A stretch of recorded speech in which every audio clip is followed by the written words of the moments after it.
భార్యాభర్తల మధ్య జరిగిన గొడవలో భార్య అలిగి పుట్టింటికి వెళ్ళిపోతుంది. రోజులు, నెలలు, సంవత్సరాలు గడిచిపోతూ ఉంటాయి. కొన్ని రోజుల తర్వాత ఒకసారి ఆమె అనారోగ్య పాలవుతుంది, మంచాన పడిపోతుంది. అయితే ఇంట్లో వాళ్ళందరూ కూడా ఎవరి పనుల్లో వాళ్ళు ఉంటారు. అన్నలు, వదినలు, తల్లి, తండ్రి అందరూ కూడా ఎవరి పనిలో వాళ్ళు బిజీగా ఉండిపోతారు. ఏమైనా అసలు పట్టించుకోరనమాట. ఎందుకంటే ఒక్కసారి పుట్టింటి నుంచి అత్తగారింటి వెళ్ళిపోయిన తర్వాత అదే తన ఇల్లు అవుతుంది. కానీ ఇక్కడ పుట్టింట్లో ఒక రోజు, వారం రోజులు, మహా అయితే నెల రోజులు, అంతవరకే మనం పుట్టింటికి పరిమితం. తర్వాత ఆ అమ్మ మంచంలో పడుకొని ఆలోచిస్తూ ఉంటుంది. నేను మా అత్తగారింట్లో ఉన్నప్పుడు నా భర్త నేను లేవలేకుండా ఉన్నప్పుడు మంచిని తాగించేవాడు, భోజనం ఏర్పాటు చేసేవాడు, టాబ్లెట్లు టయానికి ఇచ్చేవాడు, నన్ను అంత బాగా చూసుకునేవాడు అని చెప్పేసి ఆ రోజులన్నీ గుర్తొచ్చి భార్య రియలైజ్ అయ్యి మళ్ళీ తన భర్త దగ్గరికి వెళ్ళడానికి బ్యాగ్ సర్దుకొని వెళ్ళిపోతూ మార్గం మధ్యలో బస్సులో ఇలా ఆలోచిస్తుంది. నా భర్త ఇన్ని సంవత్సరాలు అయింది కదా, నా భర్త నన్ను ఇంట్లోకి రాణిస్తాడా అని ఆలోచిస్తూ వెళ్తుంది.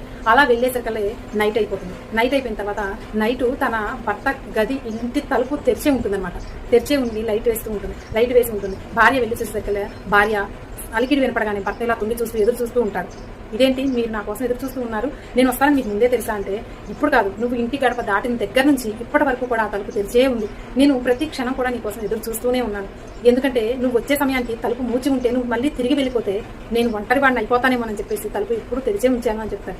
ఆ మాటలకి భార్య బాగా ఏడ్చేసి భర్త కాళ్ళ మీద పడి, క్షమించండి, మిమ్మల్ని అర్థం చేసుకోలేకపోయాను, క్షణికావేశంతో మా పుట్టింటికి వెళ్ళిపోయానని చెప్పేసి గట్టిగా భర్తను కౌగలించుకుని తన ప్రేమను అర్థం చేసుకుంటుంది. కాబట్టి అన్న, అక్క, చెల్లి, తల్లి, తండ్రి ఎవరైనా సరే మధ్యలో బంధాలు మాత్రమే.